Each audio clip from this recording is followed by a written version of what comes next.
Welcome to The Explainer. Have you ever had that feeling, where you're talking to a child and it feels like you're just talking to a brick wall? Well, today we are unlocking the secrets of a book called How to Talk So Kids Can Learn. And listen, this isn't just about getting kids to obey. It's about building a real connection that makes them want to listen, both at home and in the classroom. So why should you care about this book? Because it's not another guide filled with, abstract theories. It's a toolkit. Think of it less like a rulebook and more like a set of keys. It gives you the actual words, word-for-word scripts to unlock cooperation, self-discipline, and a genuine love of learning. It's all about turning those frustrating power struggles into moments of actual connection. Okay, so if you remember nothing else from our chat today, just hold on to these three big ideas. First, and this is the absolute foundation for everything, you have to deal with the feeling before you deal with the behavior. Second, there are specific ways to talk that invite partnership instead of just demanding obedience. And third, and this is huge, mistakes are opportunities to problem solve together, not just to punish. We want you to walk away with tools you can use like tonight at the dinner table. So here are 3 super simple actions from the book you can try tomorrow. And look, these aren't complicated strategies. They're tiny little shifts in how you speak that can have a massive impact right away. Okay, let's dive right in. We all know that feeling, right? That deep, deep frustration when we're talking, but our words just bounce off. They don't land. Why does that happen? What are we doing that actually creates the very resistance we're trying so hard to overcome? I mean, it's a universal struggle, isn't it? You give an instruction, you plead, maybe you even start demanding, but the kid is either defiant or they've just completely zoned out. And you're left standing there thinking, what is going on? Why won't they just listen to me? The book actually opens with this great story about a young, idealistic teacher named Liz. She walked into her very first classroom with this beautiful vision of, inspiring young minds. But within minutes, that vision just completely shattered. It was total, absolute chaos.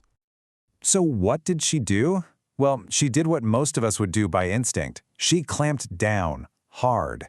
She started firing off commands, threats, criticisms. But here's the kicker. It only made everything worse. The more she demanded control, the less control she had. And this quote just perfectly illustrates the trap we all fall into. Her attempts to manage the class were backfiring, creating the exact opposite of the environment she wanted. So here's the core problem. Our common sense approach of ordering and demanding often creates the very resistance we're fighting against. So this was her big aha moment. A colleague gives her a book, and this one idea just jumps off the page and changes everything. Behavior is just the symptom. The root cause is the feeling. If you want to change what a child is doing, you first have to acknowledge how they're feeling. So that brings us to our very first tool. If feelings are the key that unlocks behavior, how do we actually handle them? Well, the answer is surprisingly simple, even though it's not always easy. We have to learn to accept and acknowledge their feelings without any judgment. Now, this is so important to get right. Acknowledging a feeling doesn't mean you agree with them. It doesn't mean you're condoning bad behavior. All you're doing is showing them, hey, I hear you. I get what you're feeling right now. You're basically acting like a mirror for their emotion, just reflecting it back so they feel seen. And the contrast on this slide is so powerful, isn't it? I think a lot of us can see ourselves in that left column. It's our automatic reflex to try and fix or dismiss the feeling. But all that does is tell a kid, your feelings are wrong. Now look at the right. We're not fixing anything, we're just reflecting. And that simple shift is what cracks open the door to actually solving the problem.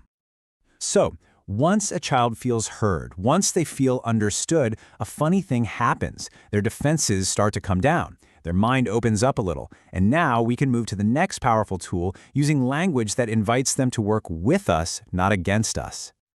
I want you to think about it like this. Are you trying to win a battle against your child every single day, or are you trying to build a team? This tool is all about becoming a team captain instead of a drill sergeant. It's about creating an atmosphere where kids actually want to help out. So, the book outlines 7 different skills for this, as you can see right here. We don't have time to go deep into all 7, but I really want to zoom in on that first one, because honestly, it's a total game changer and it's the easiest one to start with. Just describe the problem without any blame. Just look at the difference in energy here. The column on the left is all accusation and attack. It immediately puts a kid on the defensive, right? They're ready for a fight. But the column on the right simply states a fact, like a neutral reporter, and that gives the child a chance to process the information and think, oh, right, I should probably take care of that without ever being ordered to do it.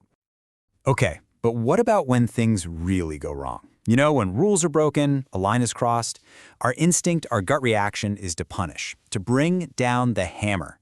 This book asks us to resist that instinct and instead use alternatives that actually teach self-discipline for the future. The crucial point here is a massive shift in your goal. Punishment is all about the past. It's about making a kid pay for what they did. And honestly, it often just breeds anger, resentment, and a desire to not get caught next time. Problem solving is about the future. It builds skills. It builds empathy. It strengthens a child's inner moral compass. Seriously, this question is a game changer to ask yourself in a heated moment. So let's say a kid draws on the wall. The punishment mindset says, that's it, no TV for a week. But the problem-solving mindset says, the wall is dirty. We need soap and a sponge to clean it together. And let's figure out a better place where it's okay to draw. See the difference? One teaches revenge, the other teaches responsibility.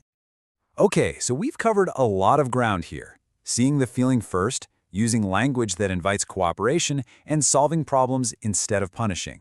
So with all this information swimming in your head, you might be asking, where do I even start?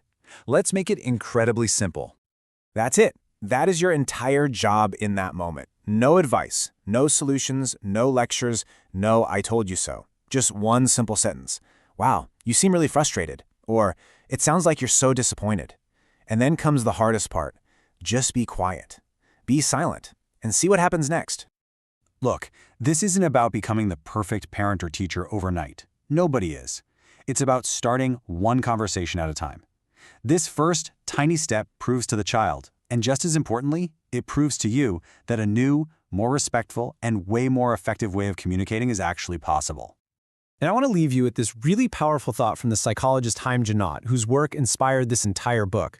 The words we choose every day, they aren't just words. They are the tools we use to build a child's soul, their sense of who they are in the world.